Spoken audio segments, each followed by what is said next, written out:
Recording, fantastic.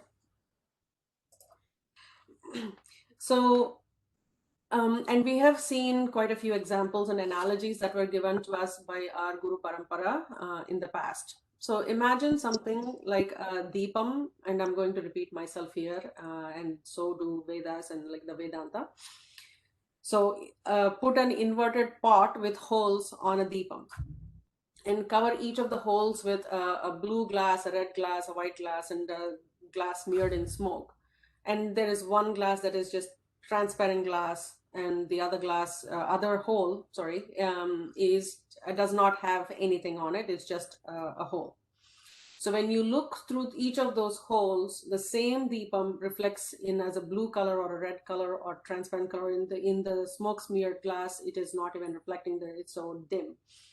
So what we do to it with our body, mind, sense complex, with our sadhanas, is to continue to remove those colorings. And if you remember from Swaminathan Mama's lecture, he's actually shown us that beside a spatika, you put a red flower. Then the spatika reflects red light. So it is about, like, in our consciousness is quite transparent, like the spatika, but what our body, mind, and sense complex does to it is what it reflects outside.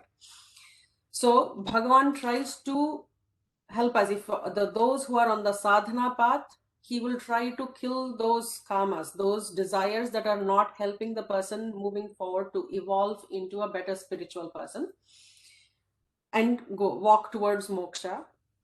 And he also generates, he's also the creator of desires in us. And those desires could be, depending on our colorings, could be to the path of the moksha, to the path of the righteousness, to the path of dharma, or could be the other thoughts as well. But he is the creator of desires. So the desires come from within. So any desire is due to the Ichcha Shakti of the Lord. It is a blessing that one can have desire, and that is the manifestation of the Shakti of Ishvara, is how Swamiji explains this. And Kaman Karoti, Ishvara fulfills, make possible the gain of desirable objects for good people. So that is the second definition Shankaracharya provides us. Moving to the next nama. Kantaha, one who is beautiful and attractive. There are multiple meanings to this. The most common, like the more popular meaning, Kantaha, is like, a lady. And it reflects the feminine aspect, and the feminine aspect of nurture, service, empathy, compassion, and all of those features of Bhagavan. And we all know, like, each of us have the masculine and the feminine side of us, and so does Bhagavan has those two as well, the positive, the negative, the masculine and the feminine energies. So it is reflecting that. So that is one meaning that is being given. The beauty in the object that attracts is Ishvara alone, because that is the work of Maya. Any glory that is there, which is attractive, is the glory of God. Therefore, one should recognize that Vibhuti of Ishvara. So going back to Bhagavad Gita 10th chapter, the Vibhuti Yogam, every aspect is Bhagavan himself. So Shraddha, he says balam balavachamaham. So in a man that is strong, the strength is Bhagavan himself.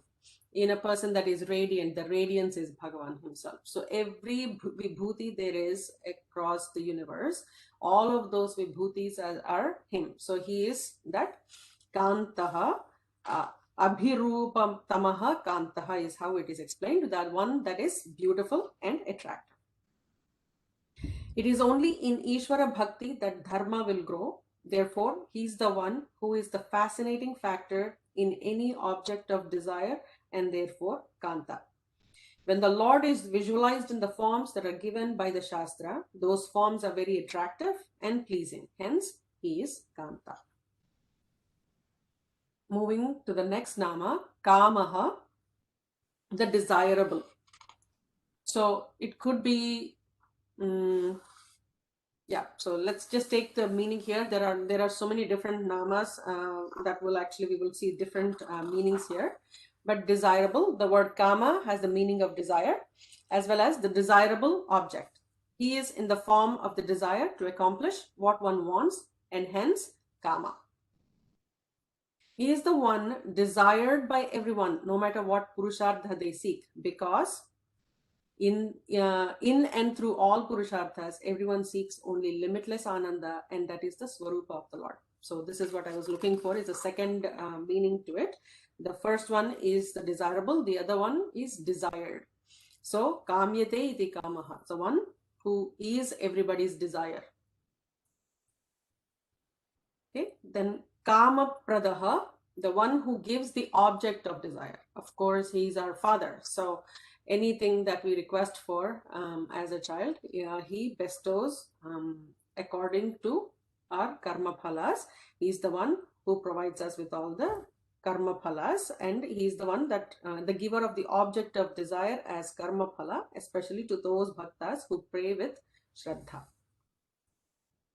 That is kama pradaha. And prabhuhu, the one who exists with eminence, is what my note says here. How does he give all of this? Because he is the Prabhu. He is able to give all the objects of desire because everything is with him. He exists surpassing all, and hence he is the Prabhu. And the Prabhu has, like, again, Vyutpatti, there is the Bhu, which is again generation. Sorry, did somebody have a question, or somebody unmute by mistake? Okay. So there are multiple aspects of this too, who, and then like there are vyutpattis, but we will go into that at a later time as well. Now, moving to the next shloka, unless there are any thoughts that somebody wants to share, we'll go to shloka 33. Okay. So we'll break the shloka first. Yugadikrit is the first nama. Yugavarto Naikamayaha Mahashanaha Adrushyaha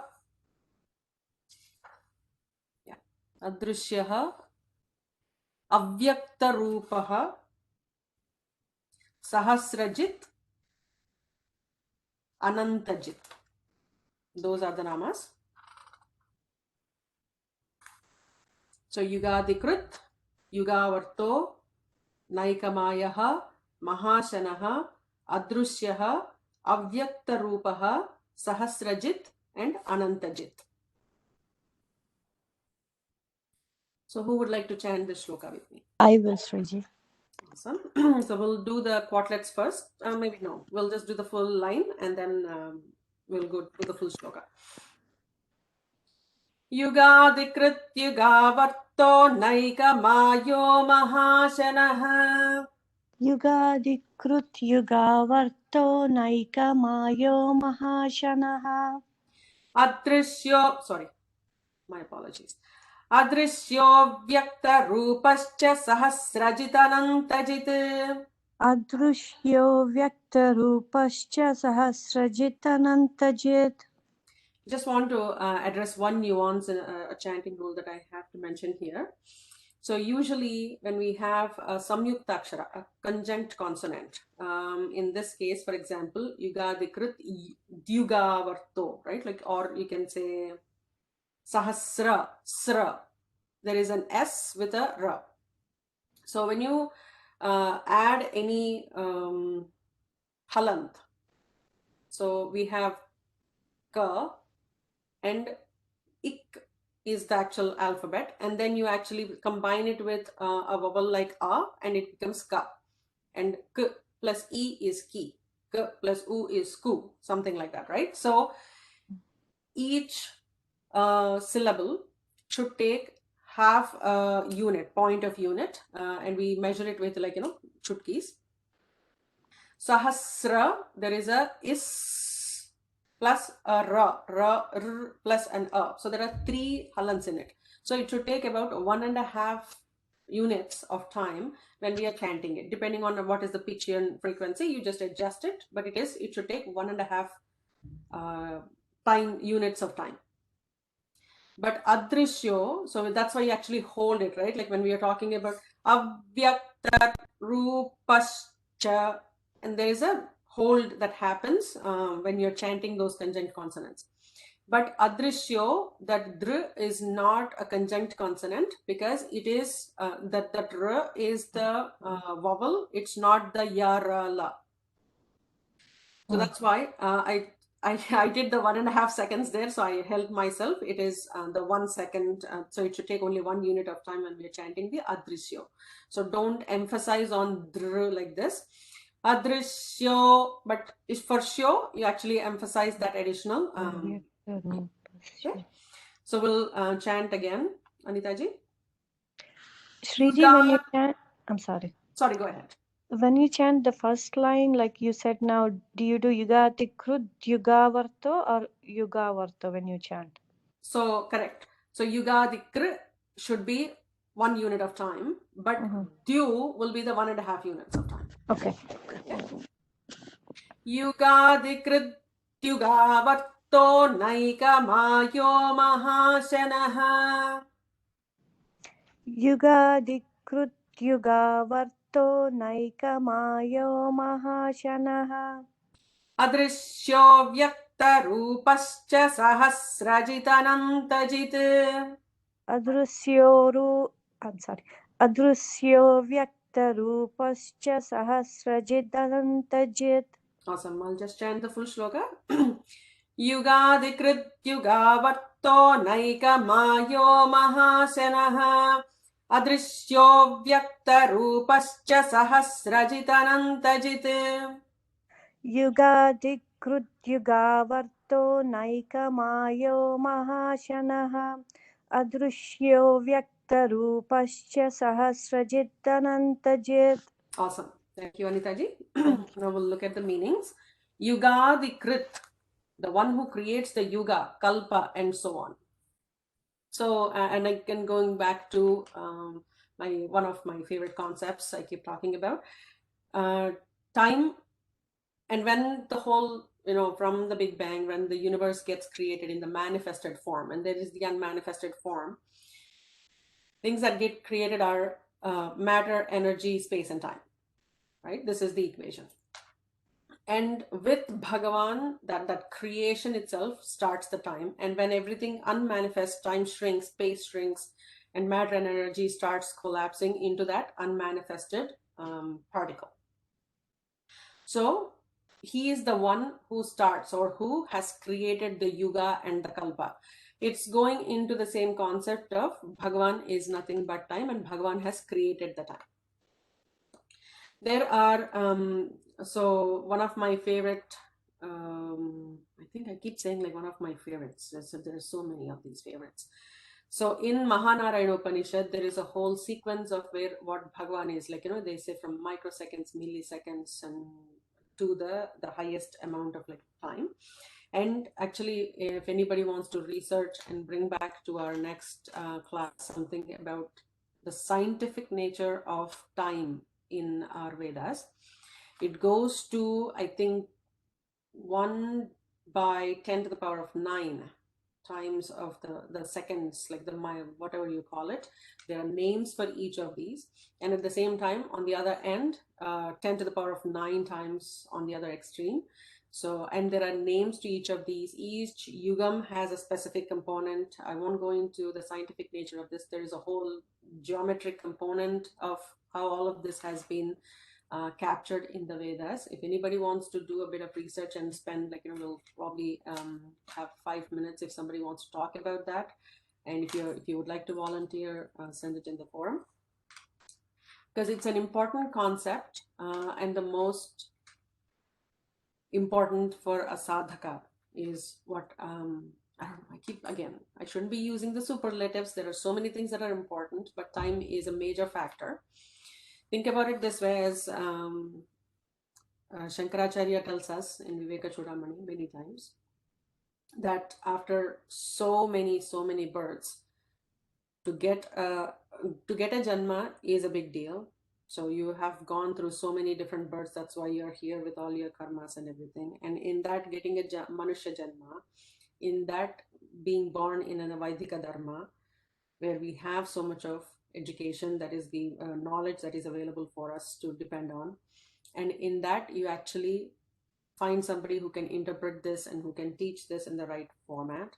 And then once they are teaching, your mind is actually paying attention and it is retaining the information, and you are actually focused on doing the sadhana. And in that, the sadhana has to fructify. So he says to have all of this done, it takes Shatakoti Janma Punyam will actually only get us this. And that life that we got, how do we want to utilize it? Nobody is saying that you should do only study scriptures and do nothing else. Every sadhana that we do, every action that we do in the day, how valuable it is, because we have a very short span of life to go through this. Of course, we will get an opportunity in the next Janma where Bhagavan in Bhagavad Gita says, and Arjuna asked that question, what if I did not reach my destination? Would I fall off? And what happens to me? And Bhagavan says, you will start from that point forward. You will not go backwards. But how do we utilize that time? And recently, my son was explaining to me. So he was saying, out of our day, 8 hours goes in sleep. A few hours goes in entertainment, food, other chores and everything else, shopping, etc., etc. And then 8 hours goes in work.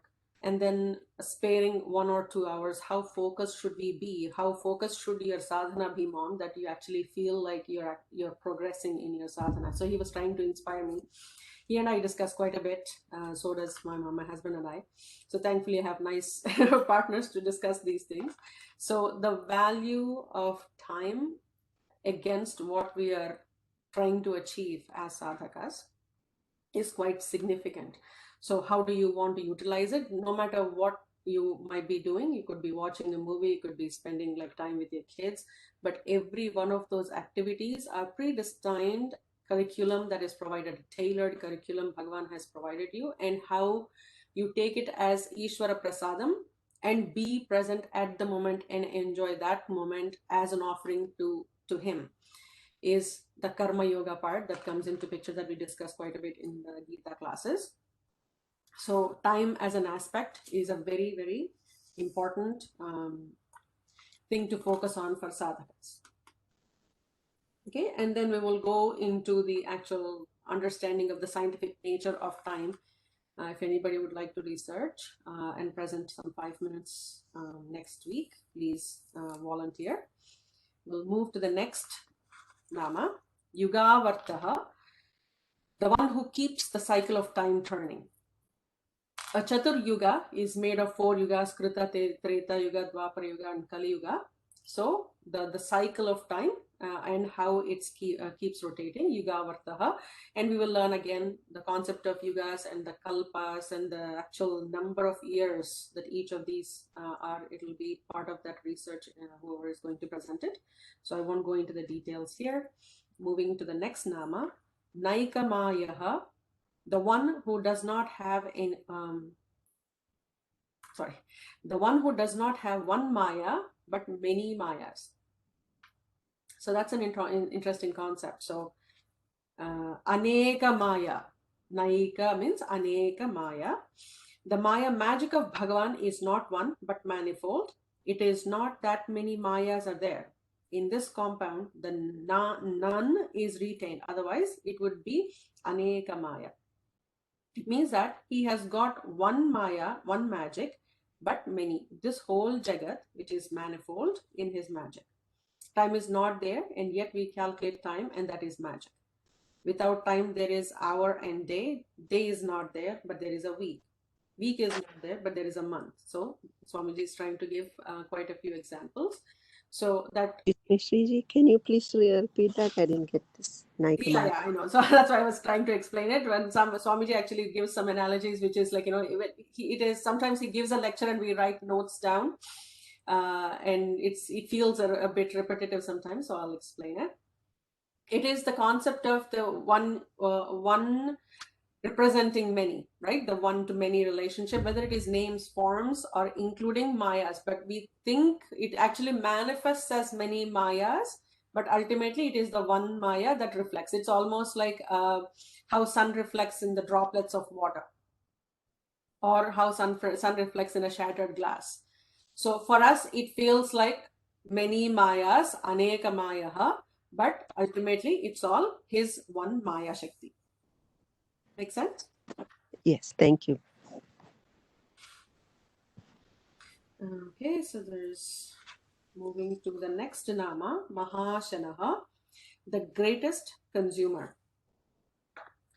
So what did I write for this one? Lord is the eater, then the whole universe is his food. At the time of pralaya, he withdraws everything unto himself. This is like his shallowing the entire jagat unto himself. What is taken in is food, and since Bhagavan takes the whole jagat at the time of resolution, he is Mahashana, the greatest consumer. Straightforward. So we'll go to the next one, Adrishyaha, the one who cannot be known through any sense organs, the Atma Swarupam. So again, this particular nama comes in all the Upanishads, especially in Mandukya Upanishad, which I've mentioned quite a few times. It's a very short Upanishad of 12 shlokas, or 12 mantras, actually, not shlokas. In the 12 mantras, the 7th mantra is considered the most potent. Because within a short, I don't even know the count of the syllables, it's a very short sentence, a phrase. It defines all the aspects of the Parabrahman in one go. And it actually starts with the first one, that starts with Adrishyam, is the first one in that. And why is Bhagavan Adrishya? There are many reasons why. First is consciousness does not have a face. What does not have a nama or a rupa. And the reason being, only matter and energy, even only matter can have any forms, and energy can enliven it, and consciousness enlivens it, and an energy activates it, right? Through the medium called energy and matter is when consciousness can reflect. If the energy and matter did not exist, then consciousness does not have a name and form. So the Nirguna Nirakara Swarupam. That's one part of it. But he is reflecting through these media. And again, going back to Swaminathan Mama's presentation, if everybody has access to it, take a look at the concept Mama has taught us. He is the reflecting medium, the original medium and the reflected medium, the OR and all of those things that he has talked to us about. Everything is a reflecting medium, just like how there is light everywhere, but it is reflecting off of things for us, right? Like, if I'm seeing a pen, then the light is reflecting on the pen, and then the reflection is what's showing me that there is a pen here. Similarly, consciousness reflects through all the different media. That includes our body, that includes a tree, that includes everything else around us. Therefore, he is Adrishya, he is the background, the substratum behind all of these things. What we see or is only his reflection through this medium. Therefore, he is Adrishya. And we have, there is something called as Drik Drishya Viveka. What is the Drik and what is the Drishyam? And Atma and Atma Viveka is a similar concept, which is the Atma and which is the Anatma. So at some point, there was an exercise that was given to us. Yes, Mahoday, it is being recorded. So we've been given, do a T-chart and just write everything that you're seeing and what is the Drik in it and what is the Drishyam in it. So after some years of Vedanta, it just feels like, oh, why did we even had to do that? But that was like our first early days of learning it. So anybody wants to try that, just do a table with 2 columns and see what is being seen and who's the seer. So you would first start putting in, like, I'm seeing a bulb, I'm seeing a pen, I'm seeing a laptop, I'm seeing a keyboard. Like, there are all of these things that are in front of me. I am the one seeing it. I am the one seeing it. And then it comes down to, okay, I'm seeing my hand. I'm saying I am seeing my hand, and I am seeing my watch. So each of these go into that right side of the column where you're saying this is the drishya, I am the drik. And then you say, like, okay, I'm seeing my body. I'm actually able to see my desires. I'm actually able to see or feel my breath. I am able to feel my breath. So therefore, breath is not me. It is connected to me. A possessive, what do you call that? I possess it, but it is not me. So comes down to, that's how they have brought us to the point of what is the real me that I'm looking for then. So if I say, I have a pen, or this is my pen, I am not the pen. So we actually do it for anything external to the body, but not, we think body is me, and mind is me, my sense organs are me.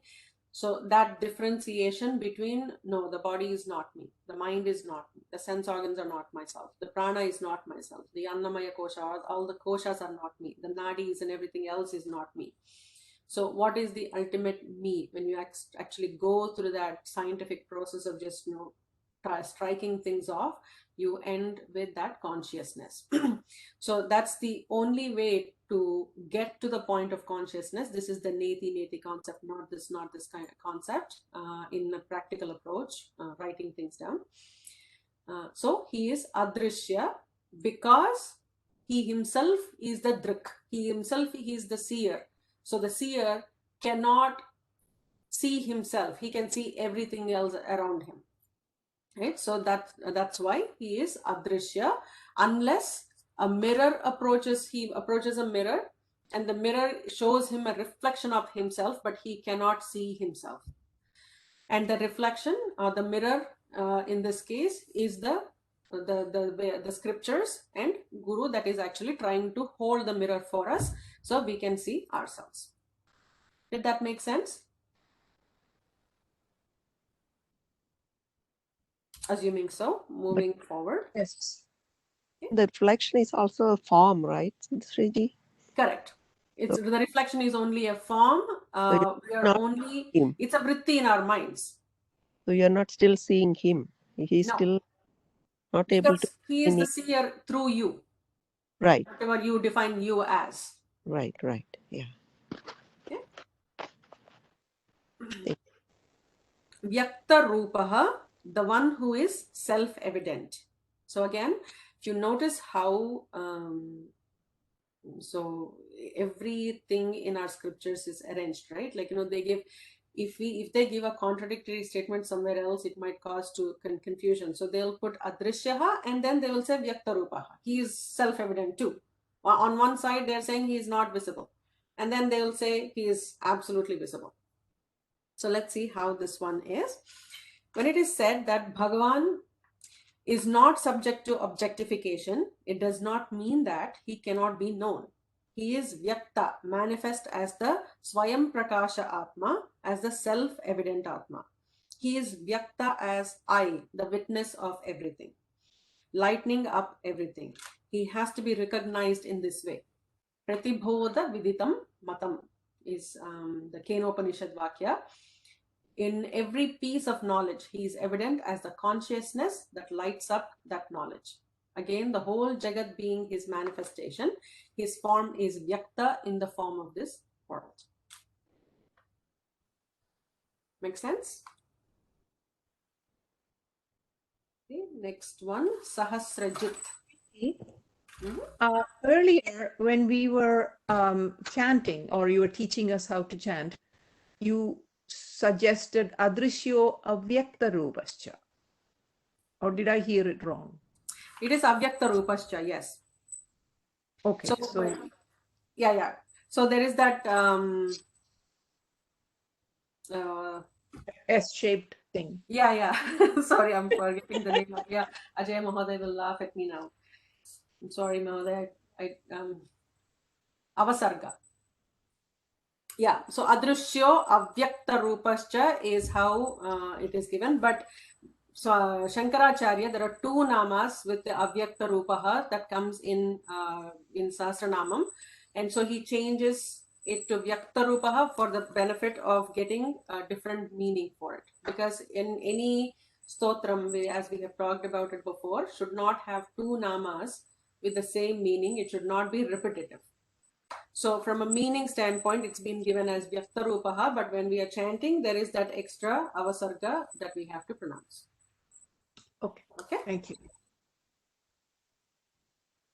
And even if we said avyakta rupaha, it is the unmanifested form of Bhagavan. But whether we say vyakta rupaha, he is the manifested form of Bhagavan. Right? Both actually have meanings. Yes, thank you. Sahasrajit, the conqueror of thousands. He conquers thousands, and hence he is Sahasrajit. Whenever there is a battle between Devas and Asuras, Bhagavan helps the Devas to defeat thousands of Asuras in this battle. This is the Leela of Bhagavan. It is because of the help of Bhagavan that the Devas are able to defeat the Asuras. The idea is that Dharma wins over Adharma, and finally it is only Dharma that prevails because Bhagavan is in the form of Dharma. Even if there are thousands of obstacles, it is Dharma alone that will win. In the whole Mahabharata, it is shown that Dharma alone wins and all Adharma is finally destroyed. That is why it is called Jaya.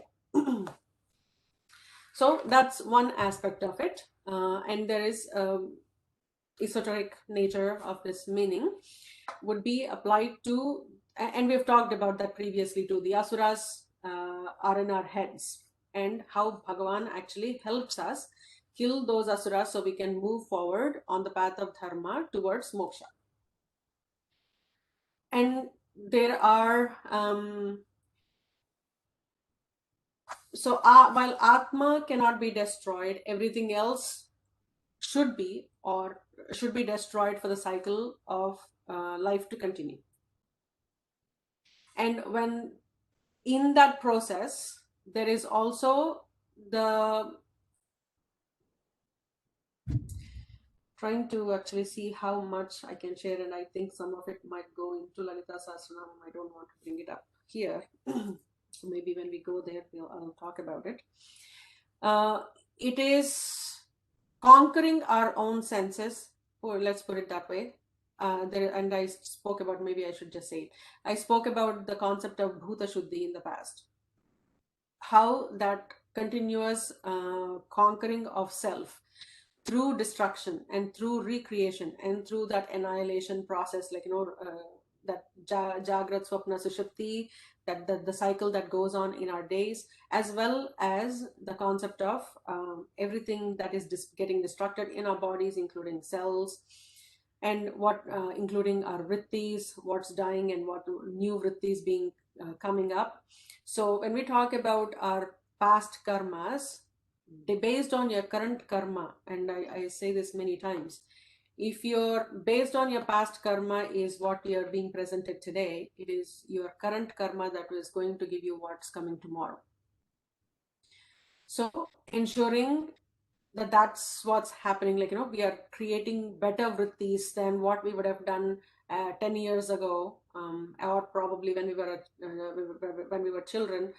It shouldn't be the same kind of concept. There should be evolutionary process in our thinking, and that destruction and conquering of all of those aspects and moving to the next stage. Bhagavan actually helps us get there. So he's the Sahasrajit and he's the Anantajit. So he's the one that is helping us move forward.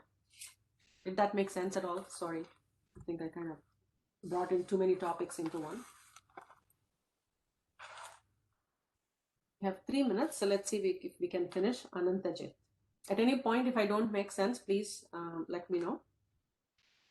Anantajit, the one who is victorious over every being everywhere. Bhagavan is endowed with Ananta Shakti, limitless power and skills, which is Achintya, unimaginable.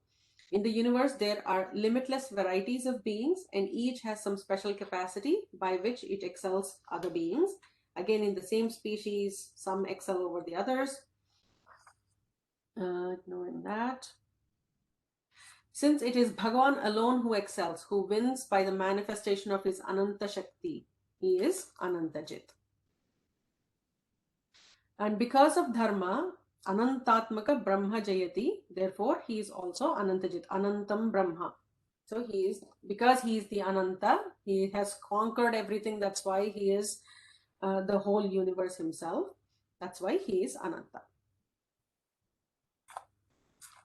Okay, with that, we'll stop there. And if there are any thoughts anybody wants to share with everybody else, what you have learned anywhere else.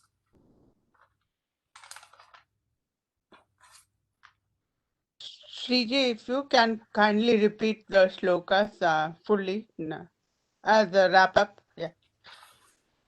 Okay, this is a specific one, 33rd.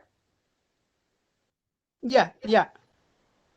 युगादिकृत्युगावर्तो नैकमायो महाशनः अदृश्यो व्यक्तरूपश्च सहस्रजितनन्तजित्. Thank you, Sriji.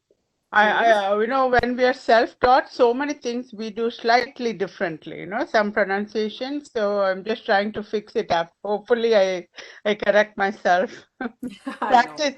Practice is needed. Yeah. Yeah. And actually, I was sharing yesterday with somebody too. I've seen a video, I think it was shared in our group or some other group, where a sadhu was chanting Agni Suktam, and he created the fire in the home without even touching it. Like everybody was so far away, and there was like the smoke that started, and then it actually became a full blaze like fire. So if it is chanted correctly, which is what it is supposed to do, all of these stotras should not be taken lightly when we are chanting them. If you're chanting them, just when you're teaching kids, that's totally fine. But try to make it as perfect. Like, I think I might have mentioned this before. Each and every mantra has a specific rule on how long it should take. For Panchadashi mantra, Lalita Panchadashi mantra, there is a whole book called Varivasya Rahasyam, where Bhaskara Raya gives how long each syllable is and how to chant. That book is like a volume of a book. And it is all about what is that mantra, what is the meaning, and they extracted some 64 meanings out of the Panchadashi, etc. So each mantra, each syllable is meant to do that destruction in us and make us move forward. So just pay more attention to each syllable. It's like you're visiting each mother goddess in the form of aksharas. So every mother, when we spend that unit of time, it's the respect that we pray in front of her and move to the next syllable. Okay. That book in English or It's in Sanskritam. Sanskrit? Okay, we'll conclude here. When you explained Yugadikrit, you mentioned Mahanarayanopanishad. Yeah. So there is this topic of scientific nature of time in our Vedas is described in that, or so it mentioned? describes Mahanarayana Upanishad actually describes how it describes Bhagavan is the nimishas, the kalas, and everything. So there is one specific portion where they go into the detail of he's the yuga, he's the kalpa, he's the kala, he's the minute, etc. But the actual details of each of those are somewhere else in the Purana. Okay. Thank you. On the Puranic description or the scientific description, Sriji? So I don't know if there is the science outside of the Puranas separately, that we did not distinguish science as science and Purana as Puranas. Everything was all combined together. So what you find in whatever you would consider as science in the Puranas as well. Oh, okay. Okay. So there is the concept of for some 432,000, 432,000, something of that sort is one yugam, and then double that 864 is a second, another yugam. So there is a whole sequence of things to the 10 to the power of -9, which is the microsecond, so whatever you want to call it. I think it's in Bhagavatam, right? Srimad Bhagavatam. Yeah, it's in various Puranas, I believe. And I'm not too good at Puranas, unfortunately. At some point I'll get there. I think it is in various Puranas. I think Brahma Vaivartana Purana is what I know about, that it is there in that. Okay, we'll conclude with the Shanti Mantra. Om Purnamadah Purnamidam Purnat Purnamudachyate Purnasya Purnamadaya Purnamevavasishyate. Om Shanti Shanti Shanti. Harihi Om Sri Gurubhyo Namaha. Harihi Om.